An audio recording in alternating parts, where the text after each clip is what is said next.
हाय नमस्कार, मैं हूं आपकी प्यारी सी दोस्त RJ Roshni. Welcome to my YouTube channel. दोस्तों, आज मैं आपको लेकर के आई हूं एक बहुत ही खास जगह। कालिदास रोड पर ये खास जगह है और जैसे आप मेरे पीछे देख रहे हैं, स्टूडियो ऑन रिकॉर्ड्स। तो स्टूडियो ऑन रिकॉर्ड्स के जो ओनर हैं अमित वी कपूर जी, आज उनसे आपकी खास मुलाकात करवाने वाली हूँ। तो चलिए मेरे साथ।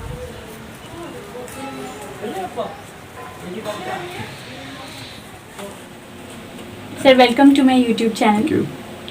सर, आज हम आपके स्टूडियो में आए हैं। मैं चाहूँगी कि आप हमारे दर्शकों को थोड़ा सा जो इंस्ट्रूमेंट है उनसे भी अवगत कराएं कि किस तरीके से यहाँ पर काम होता है। जी जी जी जी आइए दिखाते हैं। पहले मैं दिखाऊंगा ये मिक्सर है, स्पारिंगर मिक्सर। जिससे हम लोग बहुत सारे चैनल्स की जो बहुत सारे इंस्ट्रूमेंट्स होते हैं उनको हम लोग एक साथ रिकॉर्ड कर सकते हैं। And this is a talk back mic, condenser microphone है। इससे हम लोग अंदर के जो भी सिंगर गा रहा होता है उससे हम लोग कोऑर्डिनेट करते हैं, ठीक। और ये गैजेट है, this is a sound card.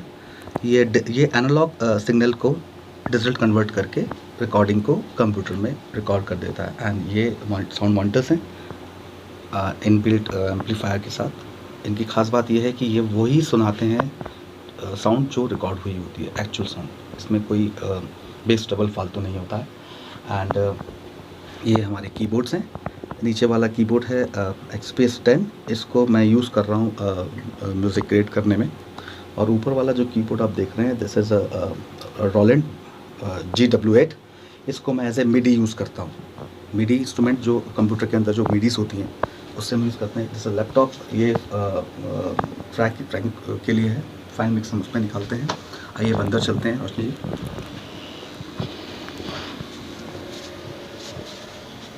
आइए, ये हमारा फ्लोर है, इस टोटल साउंड प्रूफ। और यहाँ पर आप देख रहे हैं, यहाँ पर हमारे पास ये iMac सिस्टम है। इस पे हम लोग जो नया जो वीडियो का एडिटिंग से लेकर के और जो लेटेस्ट जो साउंड्स हैं वो हम लोग इससे यूज़ करते हैं। और ये इंडस्ट्री में, बॉम्बे की इंडस्ट्री में टोटल यही मशीन लोग यूज़ करते हैं। जो भी आप बॉलीवुड का म्यूजिक सुनते हैं वो इसी मशीन पे क्रिएट होता है। And this is a piano. इसको भी हम लोग रिकॉर्डिंग में यूज़ करते हैं सॉफ्ट गानों के लिए। And this is a bass guitar, जो बेस बजता है उसके लिए। And this is lead guitar. और ये हो गए हमारे acoustic guitars. And this is mandolin. This is a rhythm electric guitar. And finally ये हमारा माइक्रोफोन, जिस पे सभी सिंगर्स की आवाज़ रिकॉर्ड होती है। और हर एक सिंगर का सपना होता है कि हम लोग माइक के सामने गाएं। तो ये छोटा सा हमारा स्टूडियो है और हम लोग इधर ही काम करते हैं। और तो ये सब टेक्निकल चीज़ें हैं। इसमें आप देख सकते हैं पूरा साउंड प्रूफ है। और यहाँ बाहर की आवाज़ अंदर और अंदर की आवाज़ बाहर नहीं आती है। आइए रोशन जी, आपको और दिखाते हैं। देख सकते हैं, दिस इज़ ऑल, ये सारे एकॉस्टिक गिटार्स इधर हैं।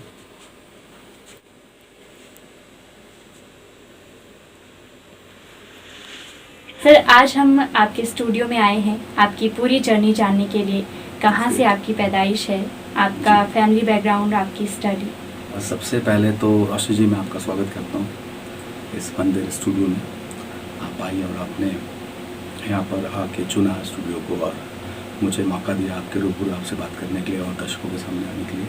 बहुत बहुत धन्यवाद आपका। और मैं सभी को अपना प्रणाम करता हूँ, सभी देखने और सुनने वाले लोगों को। अमित वी कपूर का प्यार भरा नमस्कार। Basically I am from Dehradun. मेरा जन्म देहरादून में ही हुआ है और मैं यहीं पर ही, मैंने DAV कॉलेज से और CNI बॉयज़ कॉलेज से अपनी पढ़ाई खत्म की है। यहीं मैंने संगीत सीखा है और मैंने बेसिक म्यूज़िक सीखा है। उसके बाद फिर मैं पहले ऐसे सन 90 की बात है, 90 से मैं म्यूज़िक फील्ड में हूँ। मैं पहले ऐसे गिटार प्लेयर हुआ करता था। एंड मैंने काफ़ी उत्तराखंड के स्टेट से लेकर के इंटरनेशनल और नेशनल आर्टिस्ट के साथ मुझे काम करने का मौका मिला रोशन जी। और बहुत अच्छा सफ़र रहा और काफ़ी बड़े बड़े नाम इसमें जुड़े हुए हैं। और जहाँ तक हम बात करें तो मैं अपने उत्तराखंड से ही बात करूँगा, क्योंकि मैं उत्तराखंड में ही 20 साल से मैं ही काम कर रहा हूँ। मैंने 2002 में अपना संगीत का सफ़र शुरू किया था और यहाँ स्टूडियो खोला था। तो काफ़ी अच्छा एक्सपीरियंस था काम करने का। और इस उत्तराखंड ने मुझे बहुत कुछ दिया है एंड रिस्पेक्ट दिया है। और यहाँ के जितने भी छोटे बड़े या जो भी कलाकार हैं, जो भी सिंगर्स हैं, मोस्टली सबके साथ काम करने का मौका मिला। और बाकी बाहर तो मैं रहा ही हूँ, तो बॉम्बे भी रहा, पंजाब था, तो वहाँ पर भी हंसराज हंस, गुरदास मान जी जैसे लोगों के साथ, और इंडस्ट्री में कुमार शानू, नुदित नारायण, सब लोग के साथ मुझे काम करने का मौका मिला।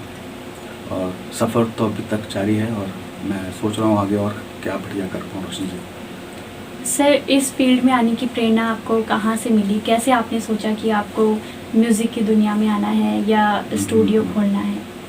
हाँ रोशनी जी, एक्चुअली क्या है कि मेरी फैमिली में, मैं अपने परिवार में मैं पहला ही म्यूजिशियन हूँ और बाकी कोई म्यूजिशियन नहीं है। तो शुरुआत में काफ़ी दिक्कतों का सामना मुझे करना पड़ा, जैसे कि सोशल मुझे बहुत ज़्यादा लोगों ने अप्रिशिएट नहीं करा कि मैं म्यूज़िक की लाइन चुन रहा हूँ। तो बहुत सारी दिक्कतें हुई और मुझे एक्चुअली शुरू से ही ना म्यूज़िक बहुत पसंद था। मैं नेचर लवर रहा हूँ, मुझे नेचर के साथ में मतलब ड्राइव करना या साइकिलिंग करना या घूमना बहुत पसंद था, पहाड़ों पे जाना। तो जो नेचर की जो एक अपनी आवाज़ होती है, जो अपनी वॉइस होती है, एक उसमें एक म्यूज़िक होता है। तो मैं अक्सर वो म्यूज़िक सुना करता था जो नेचर का म्यूज़िक है, जैसे पानी की, झरने की आवाज़ है या हवा की आवाज़ होती है, एक्चुअली नेचर से आवाज़ तो है। तो वहाँ से मेरे को कुछ लगा कि मेरे को कुछ किसी फाइन आर्ट में जाना चाहिए। तो फाइन आर्ट में जाने के लिए बहुत सारे ऑप्शंस तो नहीं थे उस टाइम। आजकल तो खैर बहुत सारे ऑप्शंस हैं, बट उस टाइम ऑप्शंस नहीं होते थे, यूट्यूब नहीं होता था, नेट नहीं होता था, और बहुत मुश्किल चीज़ें होती है। जो कुछ करना होता था आपको खुद ही करना होता था, आप खुद ही कर पाएंगे जो कर पाएंगे। तो म्यूज़िक मेरे को शुरू से ही बहुत पसंद था। मेरे पापा थोड़ा बहुत गाते थे और हमारे घर में मेरे फादर को म्यूज़िक का शौक़ था। तो हमारे घर में जब मैं छोटा था तो रिकॉर्ड प्लेयर पे गाने बजा करते थे, जो मैं छोटा हुआ करता, तो वो संगीत मेरे अंदर घुसता चला गया। एंड देन फाइनली मैं क्लास 5th या 6th में रहूँगा, 87 में, तब मैंने मेरे घर के पास एक ऑर्केस्ट्रा था, तो वहाँ पर वो लोग प्रैक्टिस करते थे बहुत। तो मैं उनसे बड़ा इंस्पायर था, बड़ा इन्फ्लुएंस हो गया। मैं वहाँ जाकर रोज़ खड़ा हो जाता था। तो फिर एक हमारे सर हैं, सर अनुज इंडियाल जी और मिस्टर जॉर्डन सर, सब लोग थे वहाँ पर। तो उन्होंने मुझे गिटार सीखने के लिए थोड़ा सा मुझे गिटार उधार दी कि तुम लोग गिटार सीखो और कुछ कर सकते हो तो करो। बस वहाँ से शुरू हुआ और वो चलता चला गया। फिर उसके बाद मैं काफ़ी साल बजाने के बाद मैं 90 से लेकर के 96 तक, इनफैक्ट 7 तक मैंने यहाँ बजाया। काफ़ी सारे बैंड्स होते थे यहाँ पर, ऑर्केस्ट्रा होता था, उसमें प्ले किया। फिर मैं यहाँ से चला गया बाहर पंजाब। फिर वहाँ पर जाकर के मैंने बड़े स्टार्स से बजाना शुरू किया, तो वहाँ मुझे काफ़ी अप्रिसिएशन मिला। फिर मुझे अंदर कहीं ना कहीं मुझे लगता था कि मुझे कुछ अपना म्यूज़िक क्रिएट करना है, मुझे कुछ अपना करना है। तो मैं पहले से ही अपनी कुछ धुनें बना लिया करता था। तो फिर मैंने साथ में साउंड इंजीनियरिंग का पंजाब में एक बेसिक कोर्स किया चंडीगढ़। फिर उसके बाद मैं 2001 में यहाँ वापस आया, जब उत्तराखंड बना कैपिटल। तो जब यहाँ पर वापस आया तो यहाँ पर मतलब म्यूज़िक का सीन बहुत ज़्यादा कम हो चुका था। तो यहाँ पर मैंने एक रिकॉर्डिंग स्टूडियो है अभी भी, mister Big Boss recording studio, mister Chander Mohan ji हैं, उन्होंने मुझे बहुत हेल्प किया और मेरे दोस्तों ने मुझे बहुत हेल्प किया इस काम को सिखाने के लिए। तो मैं रिकॉर्डिंग स्टूडियो बिग बॉस में मैं ऐसे असिस्टेंट मैंने कम से कम साल काम किया। फिर 2003 में मैंने अपना स्टूडियो में शुरू किया, तो अभी तक ये चल रहा है। आपका जो शुरुआती फेज़ था, जब आपने इंटरेस्ट दिखाना शुरू किया, तो फैमिली वालों का क्या रिएक्शन था? क्योंकि बच्चों की पढ़ाई का टाइम होता है, तो क्या फैमिली वाले सपोर्ट में थे या फिर उसके अगेंस्ट थे? नहीं, देखिए ये तो बहुत अच्छा सवाल है। और देखिए आज के ज़माना, चाहे आज का टाइम ले लो चाहे कुछ भी ले लीजिए, कहते हैं ना कि चढ़ते सूरज को सलाम वाली बात है। जब आप नाकामयाबी की तरफ होते हैं, जब आपको नाकामयाबी मिलती है, तो फिर हर आदमी आपके एंगेज हो जाता है, आपको ताने देता है, कुछ भी करता है। लेकिन जहाँ तक आपकी कामयाबी शुरू हो जाती है तो सभी लोग बोलते हैं कि हाँ ये मेरा भाई है, हाँ ये मेरा बेटा है, यहाँ मेरा दोस्त है, मैं उसको जानता हूँ। तो मेरे साथ भी ऐसे ही हुआ। शुरुआत में जब मैं सीख रहा था या कुछ कर नहीं पाया था तो बहुत ज़्यादा मुझे डिस्करेज किया गया सब लोगों ने, सोसाइटी ने भी किया, दोस्तों ने भी किया, घरवालों ने भी किया। लेकिन जब वो धीरे धीरे चीज़ें बढ़ती रही, तो जब न्यूज़पेपर में नाम आता था या कहीं मुझे अवार्ड मिलता था, तो सब लोग, फिर मेरे घर वालों ने फिर मुझे सपोर्ट करना शुरू किया कि ठीक है जो तुम करना चाहते हो करो। तो फिर मैंने अपने शौक़ की और अपने इसकी ज़िम्मेदारी अपने खुद कंधों पे ली और मैं घर से निकल गया। मैं काफ़ी समय भागा, फिर आके मैंने दोबारा से शुरू की चीज़ें। जैसे कि आपने बताया कि आपकी जो एजुकेशन है इससे रिलेटेड पंजाब में हुई है, और कोई भी युवा हो उसका सपना होता है कि एक बड़े शहर में जब वो चले जाता है, चकाचौंध देखता है बाहर की, तो उनका मन होता है कि यार बॉम्बे जैसी जगह में बसा जाए। क्योंकि जैसे कि आपने बताया कि आप कुमार सानू और बड़े बड़े लोगों से मिल चुके हैं, उनके साथ में काम कर चुके हैं, तो फिर आपने देहरादून को ही क्यों चुना अपना स्टूडियो यहाँ पर ओपन करने के लिए? रोशनी जी देखिए, पहली बात देहरादून जो एक ऐसी जगह है, मैं मतलब बड़े साफ शब्दों में बोलूँगा कि इस जैसा शहर कोई नहीं है। मैं ऑल ओवर इंडिया घूम चुका हूँ और मेरा एक स्टूडियो, मैं बॉम्बे में भी काम करता हूँ, अभी still I am working Bombay also. लेकिन बॉम्बे और बड़े शहरों में आप कहीं ना कहीं वहाँ पर स्ट्रगल बहुत ज़्यादा है और वहाँ पर कामयाबी आपको बहुत ज़्यादा समय देने के बाद मिलती है।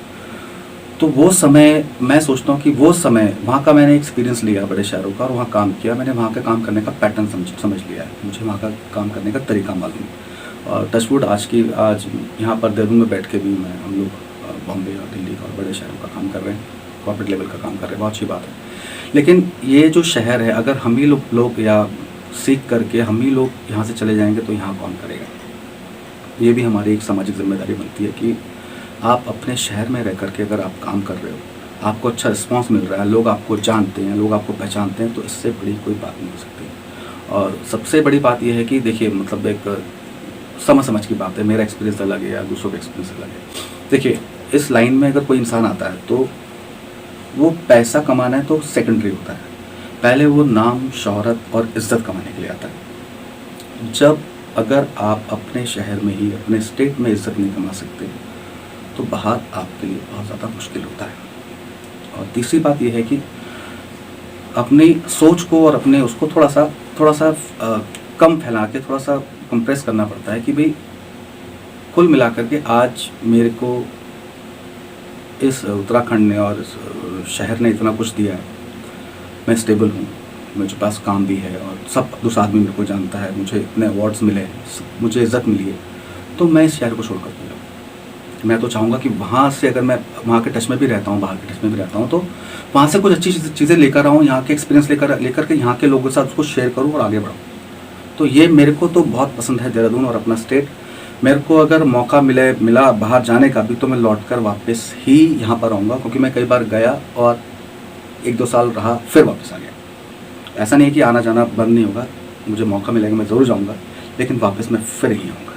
बिल्कुल सही बात आपने कही, क्योंकि आजकल कंपटीशन इतना बढ़ गया है कि हर कोई मुंबई की तरफ भागना चाहता है, बड़े शहरों की तरफ भागना चाहता है और उन्हें जाना पड़ता है क्योंकि यहाँ पर उतनी सुविधाएं नहीं हैं। लेकिन मुंबई अगर उठ करके यहाँ पर आ जाता है और जो सुविधाएं मुंबई में लोगों को मिलती है वो यहाँ पर मिलती है, तो शायद लोगों को ज़रूरत ही नहीं पड़ेगी वहाँ पर जाने की। इससे बढ़िया कुछ नहीं हो सकता है और वो टाइम आ रहा है धीरे धीरे। देखिए आप कितने शूट्स हो रहे हैं, बॉलीवुड के शूट्स यहीं पर हो रहे हैं, उत्तराखंड में हो रहे हैं, यहाँ इतनी अच्छी लोकेशंस हैं, बहुत सारी चीज़ें। बस यहाँ पर थोड़ा सा एक कमी मैं नहीं कह सकता हूँ, थोड़ा प्रोफेशनलिज्म की कमी है, थोड़ा सा लोगों को जो भी इस इंडस्ट्री में, मतलब मेरा एक मैसेज भी है और मैं प्लीज़ ज्ञान नहीं बांट रहा हूँ, मुझे माफ़ करिएगा, कि जो भी लोग यहाँ पर काम कर रहे हैं इस इंडस्ट्री में, फिल्म इंडस्ट्री में, म्यूज़िक इंडस्ट्री में, जैसे भी, बस वो ये सोच कर चलें कि यार आप कुछ भी बना रहे हो या कुछ भी गा रहे हो, कुछ भी बजा रहे हो, वो लोग आपके शहर के लोग तो सुनते हैं, बाहर के लोग भी सुनते हैं। क्योंकि हमारे उत्तराखंड का जो कल्चर है और जो यहाँ का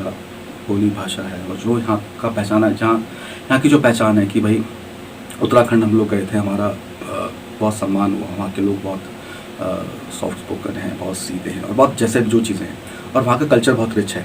तो मेरा यही कहना है कि आप कुछ भी गाना बना रहे हैं या कुछ भी प्रोड्यूस कर रहे हैं तो उसको एक बार ये जरूर सोचें कि ये बाहर के लोग भी देखते हैं। और अगर हम अपने घर में ही अच्छा नहीं बनाएंगे या अच्छा करेंगे तो सब लोग उसको अप्रिशिएट करेंगे। क्योंकि मैं जानता हूँ कि मैं बॉम्बे में रहता हूँ या दिल्ली कहीं बड़े शहरों में रहता हूँ, वहाँ के जितने भी लोग होते हैं तो वो कई चीज़ों को बहुत अप्रिशिएट करते हैं और कई चीज़ों को बिल्कुल अप्रिशिएट नहीं करते, डिनाई कर देते हैं कि नहीं ऐसा नहीं होना चाहिए। तो मैं तो कोशिश करता हूँ कि जो भी आउटपुट निकले वो द बेस्ट निकले। हाँ रोशनी जी, देखिए ऐसा है कि ये जो लाइन है ये बहुत ज़्यादा क्रिएटिव लाइन है। इसमें सबसे पहले तो आपको अपना दिमाग शांत रखना पड़ता है। देखिए हर इंसान के अंदर उत्सुकता होती है, उससे आगे बढ़ने की होती है कि हमें जल्दी से आगे बढ़ जाएँ, जल्दी से आगे बढ़ जाएँ, जल्दी से आगे बढ़ जाएँ। तो सबसे पहले तो आपको सब्र रखना बहुत ज़रूरी है, पेशेंस आपके अंदर होनी बहुत ज़रूरी है, सबसे पहली बात। और अगर आप इस लाइन में आ रहे हो तो आप सबसे पहले ये अपने दिमाग से निकाल दें कि मेरे को इस लाइन में आकर पैसा कमाना है। एग्जैक्टली, पैसा कमाना एक अलग है। अगर आपको पैसे कमाना तो आप कोई और लाइन भी चुन सकते हो, बट ये लाइन शुरुआत में आपको हो सकता है पैसा ना दे। अगर आप अच्छा काम कर रहे हैं, धीरे धीरे काम कर रहे हैं, तो आपको एक ना एक दिन बहुत अच्छा पोजीशन मिलेगा, लोग आपको सर पे बैठाते हैं इस लाइन में आने के। तो ये कलाकारी की लाइन आपको बहुत कुछ देती है, और कलाकार बनना आसान नहीं है रोशनी जी। चाहे वो कोई सा भी टाइम रहा हो, चाहे वो 90s रहा हो, चाहे वो आज का टाइम हो, चाहे वो इंटरनेट का टाइम हो, कंपटीशन हमेशा से रहा है, और कलाकार बनना आसान नहीं है, बहुत मुश्किल है। और जो भी लोग इस लाइन में आना चाह रहे हैं, मैं उनसे एक ही बात रिक्वेस्ट करूँगा, और मैं एक्सपीरियंस शेयर कर रहा हूँ कि आप कोई भी काम करने से पहले उसके बेसिक तो सीखें। जो भी बेसिक चीज़ें उसको ज़रूर सीखें। आप ABCD सीखें, तभी आप अच्छी स्पेलिंग बना पाएंगे, अच्छे राइमिंग लिख पाएंगे। बिना सीखे, देख कर, किसी दूसरे को देख करके, और आप वो काम शुरू ना करें। आप कर लेंगे, लेकिन आपको समय लगेगा। वो समय जितना लगेगा, उस समय में आप कुछ ऐसा, हो सकता है आप ज़माने को बहुत अच्छा भी दे दें, हो सकता है आपके हाथों से बहुत गंदी चीज़ भी निकल जाए जो सोसाइटी के लिए ठीक ना हो। तो मेरा ये मैसेज है बॉस कि जो भी इस लाइन में आ रहे हैं, प्लीज़ फर्स्ट लर्न करो, बेसिक चीज़ें सीखो, उसके बाद आपका अपनी क्रिएटिविटी है। और आज के ज़माने में तो, आज के टाइम में यूट्यूब है आपके पास, बहुत सारे ट्यूटोरियल्स हैं, आप घर बैठे बैठे आप लोग सीख सकते हैं। लेकिन ये है कि आप क्लियर करें कि आपको सीखना क्या और क्या बनाना है और किसके लिए बनाना है। This is my opinion to all of you, but मेरे एक्सपीरियंस अलग हैं, आपके अलग हो सकते हैं, बट आप लोग फॉलो ज़रूर करें तो अच्छा लगेगा। आज के समय में उत्तराखंड रत्न के नाम से आपको जाना जाता है। जी। इसके अलावा आपके क्या अचीवमेंट्स रहे हैं? सबसे बड़ी बात तो I am very grateful to God और उत्तराखंड के इस स्टेट का मट्टी को मैं सलाम करना चाहता हूँ कि इसने मुझे उत्तराखंड रत्न से नवाजा गया, मुझे नवाजा। और मैं सच में इस काबिल नहीं हूँ, लेकिन ये है कि सब लोगों का प्यार और सब है। इसके साथ साथ मुझे यू का अवार्ड मिला है, फिल्म फेयर अवार्ड दो बार मुझे मिला है, और काफ़ी सारे अवार्ड्स और भी मिले हैं। बेस्ट म्यूज़िक के लिए मिले हैं, बेस्ट थिएटर आर्टिस्ट के लिए मिले हैं, और ऐसे इंस्ट्रूमेंटलिस्ट के लिए मिले हैं। तो अभी ये सिलसिला जारी है। देखिए, सम्मान तो बहुत मिला है मुझे, और जो कुछ मिला है मुझे उत्तराखंड से मिला, और मैं बहुत ही कृतज्ञ और धन्यवाद हूँ अपने स्टेट के लिए। मैंने सुना है कि हर एक स्टूडियो की अपनी एक खासियत होती है जी। तो आपके स्टूडियो ऑन रिकॉर्ड्स की क्या खासियत है? क्या ऐसी चीज़ है जो बाकी स्टूडियो से आपको अलग बनाती है? हाँ, बहुत अच्छा सवाल पूछा आपने रोशनी जी। देखिए, ये स्टूडियो तो मैं इसको नहीं कह सकता हूँ एक्चुअली। स्टूडियो तो एक इसको नाम दे सकते हैं, बट मैं इसको ऐसे मंदिर ट्रीट करता हूँ। और मैं कोई भी गाना बनाने से पहले मैं सोचता हूँ कि ये अगर ये बाहर निकल रहा है तो इसका क्या कॉन्सिक्वेंसेस हो सकते हैं। वो डिपेंड करता है कि मतलब मैं सोचता हूँ कि उसमें मेरा नाम जुड़ा हुआ है, मैं काम कर रहा हूँ तो मैं तो बेस्ट करके दूँ। और स्पेशलिटी तो देखिए ऐसा है कि जब हम लोग कमर्शियल काम करते हैं तो हमें हर किस्म के गानों में अपना बेस्ट आउटपुट निकाल के देना होता है। बाकी पब्लिक के ऊपर है कि वो उसको कैसे लेती है। बट यहाँ से ख़ास बात तो देखिए अभी तक तो ये है कि ये सब भगवान का आशीर्वाद है और दोस्तों का प्यार है कि जो मोस्टली जो ऐसे काम होते हैं जो मतलब फिल्म से रिलेटेड काम होते हैं, जैसे बैकग्राउंड्स हो गए या फिल्म का म्यूज़िक हो गया या कुछ डिफरेंट करना है, तो वो उसका काम करने का मौका हमें हमारे स्टूडियो पर मुझे मिलता है। और मैं उसके लिए सबको जो भी मुझे काम देते हैं और जो मुझ पर ट्रस्ट करते हैं, मैं उन लोगों का तहे दिल से धन्यवाद करना चाहता हूँ। जैसे आप यहाँ पर स्टूडियो में आपने बहुत टाइम से आप यहाँ पर हैं, तो आपने म्यूज़िक का भी अलग अलग दौर देखा होगा, जी। पास्ट, प्रेजेंट और जी। आने वाले समय में। जी। तो क्या बदलाव आपने देखे हैं? क्या इस वक्त म्यूज़िक का जो है मतलब दौर चल रहा है, पास्ट में कैसा रहा और फ्यूचर में क्या होने वाला है? हाँ, देखिए शुरुआत करते हैं अभी से ही, आज से प्रेजेंट शुरुआत करते हैं। प्रेजेंट में म्यूज़िक आज के डेट में एक फास्ट फूड हो चुका है। तो फास्ट फूड का मतलब ये है कि आज बना, आज हुआ, एक दिन में लिखा, एक दिन में बना, एक दिन में हुआ, एक दिन में शूट हुआ, 2 दिन में गाना आपके सामने यूट्यूब पर आ जाता है। तो वो फास्ट फूड वाली जो चीज़ें हैं वो शुरू में चखने में बहुत अच्छी लगती हैं। फास्ट फूड जैसे शुरू में आप चखेंगे तो बड़ा अच्छा सा लगता है, फिर उसके बाद आप उसको डेली नहीं खा सकते, ठीक है। तो अभी क्या है कि बहुत ज़्यादा म्यूज़िक आ रहा है, बहुत ज़्यादा म्यूज़िक आ रहा है। हम हमारे उत्तराखंड में अगर हम बात करें तो यहाँ पर बहुत अच्छे बहुत काफ़ी सारे स्टूडियोज़ हैं, काफ़ी सारे लोग इस इंडस्ट्री में काम कर रहे हैं और बहुत उनमें से कुछ लोग बहुत अच्छा काम कर रहे हैं, मैं उनको बहुत अप्रिशिएट भी करता हूँ। और कुछ ऐसा ही हो रहा है कि इसको देख करके उसको देख करके सब काम चल रहा है। ऐसे ही सिंगर्स में भी हो रहा है, ऐसे स्टूडियोज़ में भी हो रहा है, ऐसे टेक्नीशियंस में भी हो रहा है। तो इन सब चीज़ों में क्या हो रहा है कि ना वो कुछ अच्छा भी आता है तो वो भी वैसे निकल जाता है। तो एक अजीब सा कन्फ्यूजन हो रखा है आज की डेट में।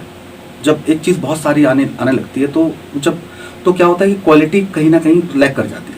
जब आप क्वांटिटी के चक्कर में पड़ते हैं तो क्वालिटी लैग कर जाती है। तो आज की डेट में जो है वो क्वालिटी थोड़ी सी लैग हो गई है, क्वांटिटी बहुत ज़्यादा आ रही है। तो आज का सीन ये है।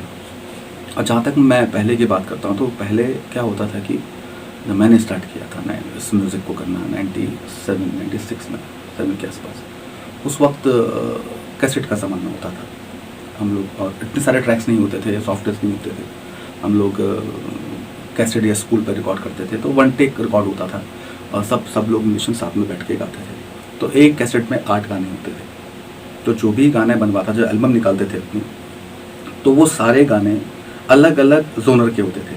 इसमें 2 गाने कल्चर से रिलेटेड हो गए, 2 गाने रोमांटिक हो गए, या 2 गाने डांस वाले हो गए, या 2 गाने और सोशल उसको लेकर के हो गए, इश्यूज़ को लेकर के। तो एक पूरा पैकेज होता था। तो उस कैसेट आदमी खरीदता था, उस कैसेट में उसको पूरा मसाला मिलता था। तो करते करते धीरे धीरे फिर सीडी का दौर आया। सीडी के दौर में भी ये सब चलता रहा। सेंसर बोर्ड हुआ करता था पहले। मैं आज भी ये बात मुझे याद है कि वीडियो एल्बम निकालने के लिए भी हम लोग को सेंसर बोर्ड की ज़रूरत पड़ती थी। तो सेंसर में पहले पास होता था, तब वो पब्लिकली होती थी चीज़ें कि उसमें देखा जाता था कि भाई ये कोई इसमें वैकल्टी तो नहीं है, या ये समाज को ख़राब करने वाली चीज़ें तो नहीं है। तो बहुत अच्छा था। फिर ये और ये सब जब जैसे ये अभी सोशल मीडिया पे चीज़ें आनी शुरू हुई हैं तो आपको सेंसर में से तो कुछ है नहीं। अभी तो ये कि जो आप बना रहे हो, जैसा बना रहे हो, वो एकदम से आपको एक क्लिक करके अपलोड करना है, दैट्स इट। तो उससे चीज़ें थोड़ी ख़राब भी हुई हैं। मेरा सोचना ये है कि पहले का दौर, मैं कंपेयर नहीं कर रहा हूँ, बट पहले कुछ चीज़ें होती थी तो फिल्टर होकर के आया करती थी, फ़िल्टर होती थी। लेकिन आज की डेट में फ़िल्टर नहीं हो रहा। आज की डेट में जो है आप जैसा भी है वो आप सामने ला रहे हो। देखिए, म्यूज़िक तो मैंने सीख लिया थोड़ा बहुत, जितना मैं सीख पाया, जो भगवान ने मुझे दिया, मैं थोड़ा बहुत म्यूज़िक सीखा मैंने। फिर जब मैं ये टेक्निकली स्टूडियोज़ लाइन में आया तो यहाँ पर कोई स्टूडियो नहीं होता था। यहाँ पर सिर्फ एक स्टूडियो होता था, 1 या 2 सेटअप थे देहरादून में। तो वो भी इतने हाईटेक नहीं हुआ करते थे। तो हमें अपना म्यूज़िक रिकॉर्ड करने के लिए चंडीगढ़ या दिल्ली जाना पड़ता था। हम लोग यहाँ अपनी टैक्सी में जाते थे या बसेस में जाते थे, पैसे भी नहीं होते थे उतने, इंस्ट्रूमेंट भी इतने अच्छे नहीं थे। तो मुझे आज भी याद है, हम लोग घंटों के हिसाब से वहाँ पैसा देते थे। और तो बड़ा मुश्किल था अपने सपने को पूरा करना। जैसे मुझे अगर गाना गाना है स्टूडियो में तो मेरे को बाहर जाना पड़ता था, शहर से बाहर, और वहाँ पे करना पड़ता था। बहुत सारी फॉर्मेलिटीज़ होती थी। आज की डेट में तो ये है कि एक शहर में 10-20 स्टूडियोज़ हैं, तो अभी बहुत ईजी हो गया है। बट उस टाइम पे बहुत ज़्यादा मुश्किल था। म्यूजिशियंस होते थे वो बहुत उम्दा म्यूजिशियन होते थे, A1, A grade, B grade, C grade के म्यूजिशियन होते थे। तो उनके साथ काम करना, आपको चाहे कितना भी अच्छा आता हो, लेकिन आप सामने वाले आर्टिस्ट के बारे में आपको पता नहीं वो कितना गुणी इंसान है। तो आपको उस टाइम पर बहुत ही झुक करके काम करना पड़ता था। ईगो बिल्कुल नहीं होती थी। तो वो उस टाइम ने मुझे बहुत कुछ सिखाया रोशनी जी। मेरे को सबसे पहली बात, उस समय मैं बहुत लकी समझता हूँ अपने आप को कि मैंने वो समय देखा। उस समय पर ईगो नाम की कोई ई भी नहीं होती थी। आप एक टीम की तरह काम करते थे, आप अपने बड़ों को रिस्पेक्ट करते थे, जो आपसे सीनियर म्यूजिशियन होते थे आप उनके पैर छूते थे, और बहुत कुछ सीखने को मिलता था। अभी थोड़ा सा ये सब कम हो गया, ये सब चीज़ें। गायकी की जैसे आपने बात की, तो आपके खुद के भी बहुत सारे सॉन्ग्स आए जी, हैं। तो आपकी आवाज़ हम और हमारे दर्शक ज़रूर सुनना चाहेंगे। जी बिल्कुल। आवाज़ तो खैर इतनी ज़्यादा नहीं है, मैं शौकिया ही गाता हूँ। और मुझे क्योंकि मैं गढ़वाल से ही हूँ, मुझे गढ़वाल का म्यूज़िक बहुत पसंद है। मेरे बहुत सारे हिंदी गाने भी हैं, कई प्लेटफॉर्म पे निकले हैं, एप्पल म्यूज़िक पे, एंड जो भी डिजिटल मार्केट है उस प्लेटफॉर्म में सब पे मेरे गाने हैं। बट मुझे कुछ गाने बहुत ज़्यादा पसंद हैं। और मैं अगर यहाँ पर देहरादून में उत्तराखंड वाले सेटअप पे बैठा हूँ, बात कर रहा हूँ, तो मुझे नेगी जी के गीत बहुत पसंद हैं, जो मैंने शुरू में सुने। क्योंकि जब मैं पंजाब से यहाँ पर आया तो मुझे ज़्यादा कल्चर के म्यूज़िक के बारे में पता नहीं था। तो मुझे बहुत सारे लोगों ने मेरी हेल्प करी, जिनमें से जीत सिंह नेगी जी हैं, अब वो नहीं रहे। तो उन्होंने मुझे यहाँ के कल्चर के बारे में, फोक म्यूज़िक के बारे में बहुत सारी चीज़ें बताई। और चंद सिंह राही जी, उनके साथ मुझे एक एल्बम में एज ए बतौर संगीतकार काम करने का मौका मिला, तो उनसे मैंने बहुत कुछ सीखा। नेगी जी के गीत मेरे को बहुत अच्छे लगते हैं, और जहाँ तक मतलब मैं बात करूँ तो उनमें एक सोल है। और जहाँ तक गुनगुनाने की बात बोलते हैं तो मैं छोटी सी 2 लाइनें सुनाऊंगा सिर्फ, और मुझे ज़्यादा तो गाना नहीं आता। तिन जरा सी माया मेरी, तिन जरा सी माया मेरी, लुके नी जानी ढके नी जानी, सच बोदिन अदानुमा माया नीलाणी, कभी माया नीलाणी, तिन जरा सी माया मेरी। बहुत खूब। सर, जैसे आपने बताया कि आप चंद्र सिंह राही और जीत सिंह जी के साथ में भी काम कर चुके हैं, तो उस टाइम पर गाने जो आया करते थे वो एक अलग लेवल था। जी, और जी, आज के टाइम पे मैशअप का दौर चल पड़ा है। जी, जी, जी, और रिमिक्स गाने बन रहे हैं, जो म्यूज़िक है वो काफ़ी चेंज हो चुका है। जी। तो क्या आपको लगता है कि किस तरीके से बदलाव आ रहा है? देखिए, बदलाव तो हर उसमें बदलाव तो आता ही आता है। परिवर्तन, जीवन का नाम परिवर्तन है, परिवर्तन में हमेशा होता रहता है। लेकिन क्या है कि देखिए, जो पुराने गाने हैं, जो मेलोडीज़ हैं, वो उनका एक अलग ही दौर है, उनकी एक अलग ही मिठास है। आप रसगुल्ले को, गुलाब जामुन को दोबारा से उठाकर चाशनी में दोबारा खाएंगे तो क्या फ़र्क पड़ेगा? वो ऑलरेडी मीठी चीज़ें हैं, वो ऑलरेडी बहुत ही खूबसूरत हैं। तो वो है ना कि एक बड़ी खास सी बात है कि अगर आप ताजमहल पर कुछ रंग डालेंगे तो ताजमहल कैसा दिखाई देगा आपको, मुझे बताइए। कुछ चीज़ें वैसे ही अच्छी लगती हैं, सफ़ेद ही अच्छी लगती हैं, उनको और कलरफुल करके उनको हम लोग ख़राब नहीं कर सकते। तो पुराने गाने जो भी हैं वो वैसे ही ताजमहल की तरह हैं, उनको वैसे रखा जाए, वैसे सुना जाए तो बहुत अच्छा है। लेकिन छेड़खानी अगर आप करते भी हैं, थोड़ी बहुत करें, जैसे उसका जो बेसिक जो उसका एसेंस है, जो उसकी आत्मा ना मरे, उसका ध्यान रखें। बाकी तो ढिकचिक ढाकचिक तो वो तो शुरू से चला भी आया है। पहले भी गानों के रिमिक्स बने हैं, आज भी बन रहे हैं, आगे बनते रहेंगे रिमिक्सेस। बट ये कि जो भी बना रहे हैं और जो सुन भी रहे हैं और जो बना भी रहे हैं, वो ध्यान रखें कि उसकी ओरिजिनलिटी को ध्यान में रखा जाए। प्रेजेंट सिचुएशन की अगर बात की जाए तो आपके पास हर तरीके के लोग आते जी, हैं, जी। तो ऑडियंस का टेस्ट आप बहुत अच्छे से समझते हैं। जी, तो क्या जी। लगता है आपको अभी प्रेजेंट में ऑडियंस क्या चाहती है? देखिए, मैं बहुत अच्छा सवाल है, मैं इसको बहुत ट्रांसपेरेंट क्लियर करके बताना चाहूँगा। देखिए, ऑडियंस क्या होती है, हम लोग, ऑडियंस हमें चुनती है, ठीक है, ऑडियंस हमें चुनती है, हम उनके एंटरटेनर हैं। एक्चुअली कलाकार को अगर देखा जाए तो हम म्यूज़िक ऑडियंस को एंटरटेन करते हैं, उनको खुशियाँ बांटते हैं, पहली बात। और ये भी जिम्मेदारी हमारी बनती है कि हम ऑडियंस को द बेस्ट, अच्छे से अच्छा करके दें। ये जिम्मेदारी ऑडियंस की नहीं है, ये जिम्मेदारी हमारी है। सपोज़ करें मैं एक अच्छा कुक हूँ, ठीक है, तो मैं वही बना कर दूंगा ना जो द बेस्ट होगा, लोग उसको खाएंगे। अगर मैं रोज़ ही ऑमलेट ही बना कर दूंगा तो कस्टमर को भी आदत पड़ जाएगी खाने वाले, ठीक है ऑमलेट ही अच्छा है यार, पेट तो भर रहा है, ठीक है। तो ऑडियंस का कुछ नहीं, ऑडियंस की सोच, ऑडियंस को आप वही देंगे, मतलब जो आपको पसंद होगा।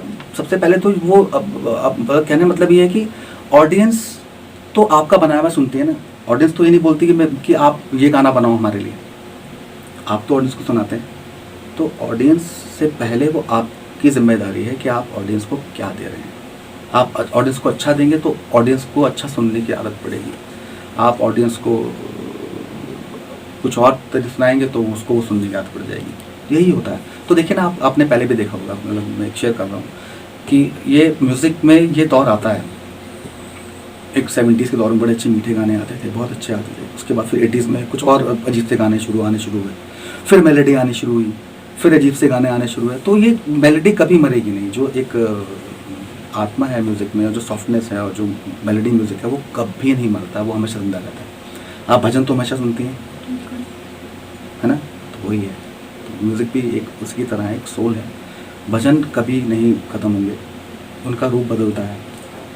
तो यही चीज़ है। जैसे सिंगिंग लाइन है या म्यूज़िक की जो लाइन है, ये इतनी चकाचौंध वाली लाइफ है कि हर कोई जाना चाहता है, जी। थोड़ा सा रिलैक्स होने के लिए इस लाइन में लोग आना चाहते हैं। जी लेकिन जो सबसे बड़ी प्रॉब्लम है वो है फाइनेंस का। जी अब बहुत सारे लोग हैं जो बहुत ज़्यादा टैलेंट है लेकिन पैसा उनके पास में नहीं है और कहीं ना कहीं इस वजह से सपने उनके अंदर ही मर जाते हैं।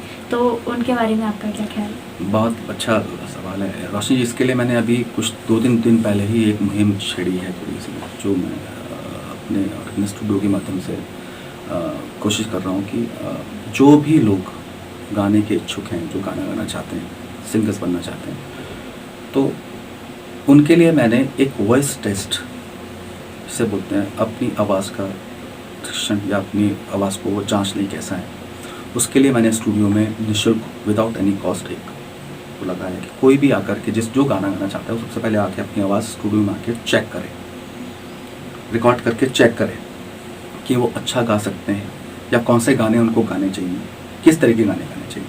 तो ये मैंने अभी 2 दिन पहले शुरुआत करी है। मेरे पास बहुत अच्छा रिस्पॉन्स आ रहा है, लोग बहुत फ़ोन भी कर रहे हैं। तो मैं रोशनी जी के यूट्यूब चैनल के माध्यम से आप लोगों के समक्ष बात रखना चाहता हूँ कि कोई भी जो भी कलाकार सिंगर गाना गाना चाहते हैं, उनको इच्छुक है गाना गाने इंटरेस्टेड हैं, तो वो स्टूडियो में आकर के अपनी वॉइस टेस्ट कर सकते हैं। इसका कोई चार्ज नहीं लिया जाएगा। अच्छा, आपके स्टूडियो तक कैसे पहुंचा जा सकता है या फिर आपसे अगर कोई कांटेक्ट करना चाहता है तो किस तरीके से कांटेक्ट कर सकते हैं? देखिए, एक तो फ़ोन नंबर है, मैंने फ़ोन नंबर दिया है, और बाकी जैसे आपका यूट्यूब चैनल है, जैसे लोग शेयर करेंगे तो ज़्यादा लोगों तक पहुंच पाएगा। ये इसका माध्यम यही है। आज की डेट में सोशल अगर आपको कुछ करना है तो आपको मीडिया पर जाना पड़ेगा। तो मैं आपसे भी दरख्वास्त रिक्वेस्ट करूँगा कि आप इस पर्टिकुलर इस बात को आप जन जन तक जरूर पहुँचाएँ, जिससे क्या होगा कि सिंगर्स के अंदर का कन्फ्यूजन दूर हो जाएगा। वो पहले सुन लेंगे, समझ लेंगे कि भैया हमें कौन सा गाना गाना है, किस तरीके का गाना गाना है। आज की डेट में जो भी गाना गा रहा है वो डीजे वाले गाने गा रहे हैं हिट होने के लिए। ऐसा नहीं होता है, और ऐसा नहीं हो रहा है कि सारे डीजे वाले गाने हिट हो रहे हैं। बहुत सारे फ्लॉप भी हो रहे हैं, बंद बहुत ज़्यादा रहे हैं। 100 में से 80 गाने फ्लॉप हो रहे हैं, 20 गाने ही चल रहे हैं, 10 भी चल रहे हैं। तो पहले वो सिंगर्स टेस्ट करें कि क्या सही में वो डीजे वाले गाने गाने के लायक हैं, क्या उनकी आवाज़ और अच्छा गाना गाने की। तो मैं वही सोच रहा हूँ कि स्टूडियो के माध्यम से उनको जो भी कलाकार हैं, सिंगर्स हैं, उनको एक सही पहचान मिले कि वो किस तरीके गाना गाना चाहते हैं या उनकी आवाज़ किस पे सूट करती है। आने वाले समय में दिन प्रतिदिन टेक्नोलॉजी बहुत ज़्यादा बढ़ती जा रही जी। है, तो इस चीज़ को लेकर के आपके क्या फ्यूचर प्लान्स हैं और क्या कुछ और बेहतर हो सकता है इस फील्ड में? देखिए, जहाँ तक मैं बताऊँ टेक्नोलॉजी की बात, अभी आप देखिए कई लोग ऐसे भी हैं, मतलब बहुत सारे मेरे फ्रेंड्स हैं और बहुत सारे मेरे को लोग भेजते हैं, अपने गाना भेजते हैं स्टार मेकर, तो बहुत सारे इस तरीके के आपके फ़ोन में सुविधाएं हैं कि आप हेडफोन लगा करके अपना गाना रिकॉर्ड कर सकते हैं, गा सकते हैं। आने वाले समय में टेक्नोलॉजी और ज़्यादा बढ़ेगी। अभी तो बहुत सारे कई अच्छे कुछ म्यूजिशियंस हैं जो थोड़ा बहुत जानते हैं, तो उन्होंने अपने घर में ही छोटा मोटा स्टूडियो लगा के वो लोग गा बजा रहे हैं। लेकिन आने वाला टाइम जो होगा, लोग अपने फ़ोन पे ही गाना गा के रिकॉर्ड करके अपने आप रिकॉर्ड कर लिया करेंगे। लेकिन टेक्नोलॉजी जितनी ज़्यादा बढ़ेगी उतना ही म्यूज़िक कहीं दूर होता चला जाएगा। ये तो है, क्योंकि पहले का म्यूज़िक, अब के म्यूज़िक और आने वाले म्यूज़िक में बहुत फ़र्क है। आने वाला जो म्यूज़िक होगा वो इतना ज़्यादा टेक्नो होगा, इतना ज़्यादा सिंथेटिक होगा कि उसमें जो रियल म्यूज़िक है वो कहीं खोता चला जाएगा। लोग सिर्फ सुनते हैं कि स्टूडियो ऐसा होता है, लेकिन एक्चुअल में कैसे काम होता है और क्या क्या काम होते हैं, वो थोड़ा आप हमारे बिल्कुल मैं दर्शकों को बताऊंगा। देखिए, रिकॉर्डिंग स्टूडियो का जहाँ तक बात है, वो एक टोटल टेक्नोलॉजी से एक लेस्ट एक जगह होती है जिसमें टोटल साउंड प्रूफ होता है। उसमें हम लोग ग्लास बूट्स वगैरह यूज़ करते हैं, पूरा एयर टाइट होता है, पूरा पैक होता है, बाहर की आवाज़ अंदर और अंदर की आवाज़ बाहर नहीं जाती है।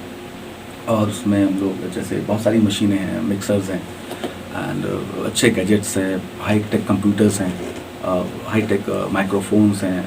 तो उनसे फ़िल्टर होकर के आपकी आवाज़ रिकॉर्ड होती है, और फिर उसके बाद उसमें साउंड इंजीनियर जो होते हैं वो उसमें अपनी कलाकारी करते हैं, उसमें उसको और रिफाइन करते हैं, गाने के हिसाब से उसको मिक्स मास्टर करते हैं।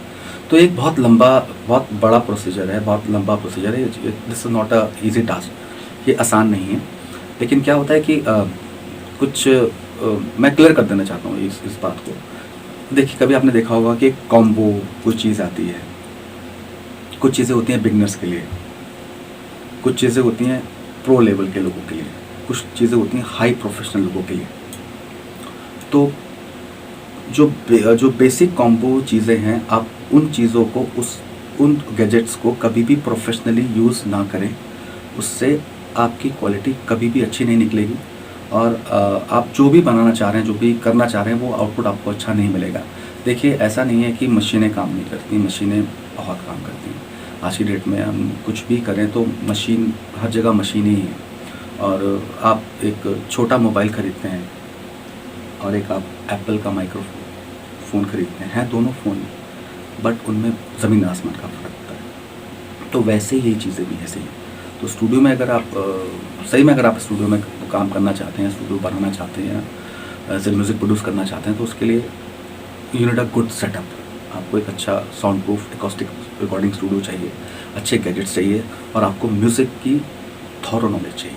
आपको हर इंस्ट्रूमेंट के बारे में पता होना चाहिए कि कौन सा इंस्ट्रूमेंट की आवाज़ क्या है, ड्रम्स की आवाज़ क्या है, तबले की आवाज़ क्या है, बेस गिटार की आवाज़ क्या है, कीबोर्ड की आवाज़ क्या है और किस सिंगर की आवाज़ पे काम करना है। जब तक आपको उन टोन्स का ही पता नहीं होगा, आवाज़ों को ही पता नहीं होगा, तो आप उन आवाज़ों को मिक्स कैसे करेंगे। एक चीज़ है जो मतलब लोगों की मेंटलिटी ही कह सकते हैं आजकल बन चुकी है। लोगों को लगता है कि स्टूडियो में जाकर के गाना गाना माइक के सामने तो ऑटो ट्यूनर होती है बहुत सारी चीज़ें, तो मेरी जो एक्चुअल आवाज़ है वो पता नहीं कौन सा जादू हो जाएगा या फिर बहुत ज़्यादा चेंज हो जाती है। जो नहीं भी गाता है वो भी बहुत अच्छा गा सकता है। तो क्या ये बात सच है? हाँ, देखिए, ये बात आपने बिल्कुल सही चीज़ है। देखिए, कई बार क्या होता है कि हम लोग कुछ टेक्नोलॉजी का हम लोग उसका सही यूज़ भी करते हैं, उसका मिसयूज़ भी करते हैं। एक्चुअली जो ऑटो ट्यूनर की आपने बात करी है, ऑटो ट्यूनर ये एक तरीके का सॉफ्टवेयर गैजेट है। इससे उन लोगों की आवाज़ को सुरीला किया जाता है जो मतलब थोड़े बहुत हल्के बहुत बेसुरे होते हैं, हल्के बहुत श्रुति का फ़र्क होता है। 440 में लाने के लिए लोग ऑटो ट्यूनर का यूज़ करते हैं और ऑटो ट्यूनर एक बहुत अच्छी चीज़ है। पहले ऑटो ट्यूनर यूज़ नहीं होता था, क्योंकि इसके लिए मैं बता देता हूँ, टेक्निकल चीज़ है थोड़ा सा, कि पहले जब बहुत सारी चीज़ें बजती थी, सारे इंस्ट्रूमेंट बजते थे एक साथ, तो वो मैनुअली ट्यून किए जाते थे, मतलब मैनुअली सुन करके ट्यून किए जाते थे। तो कहीं ना कहीं अगर 60 इंस्ट्रूमेंट बज रहे हैं तो उसमें से 60 के 60 इंस्ट्रूमेंट एक सेट ट्यून नहीं होते थे। कहीं ना कहीं वो ग्लिच होता था और वो अच्छा लगता था। और उसमें जब सिंगर गाते थे वो कहीं हल्का सा कहीं इधर उधर भी होता था, तो वो एक गोल, वो एक बन करके पैकेज बन के सामने आता था, वो अच्छा लगता था। आज की डेट में बहुत सारी चीज़ें टेक्निकली बहुत स्ट्रॉन्ग हो गई हैं। बहुत सारे कीबोर्ड्स हैं, कीबोर्ड्स अपने आप में ही फाइन ट्यून होते हैं और आज की डेट में जो भी इंस्ट्रूमेंट बजता है वो फाइन ट्यून होकर के बजता है ट्यूनर से।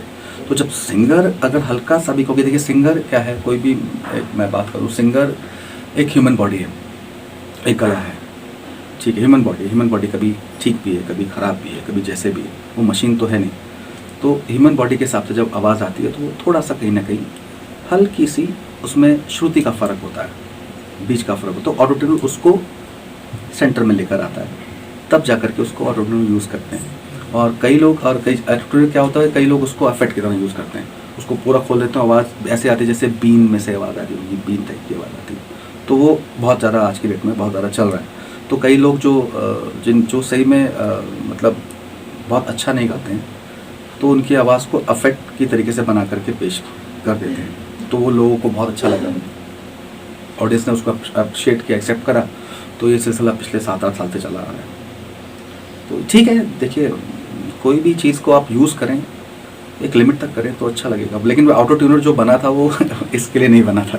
थैंक यू सो मच कि आप लोगों ने मुझे इतना सुना, और मैं जज्बातों में और भावनाओं में कुछ ज़्यादा बोल गया हूँ तो मैं माफ़ी चाहूँगा। किसी को ठेस पहुँचाना मेरा मकसद नहीं था। और मुझे बहुत अच्छा लगा रोशनी जी से बात करके आज, और मुझे उम्मीद है रोशनी जी ऐसे ही आगे आप लोगों को और लोगों से इंट्रोड्यूस कराती रहेंगी, चीज़ों से दिखाती रहेंगी। और बहुत अच्छे सवाल पूछे रोशनी जी, ये आपने। ये विनती है जो भी सुन रहे हैं और देख रहे हैं, आप संगीत अगर आप सुनते हैं या नाचते भी हैं, डांस भी करते हैं, तो प्लीज़ आप मेलोडी को ज़रूर ध्यान में रखें और मधुर संगीत सुने।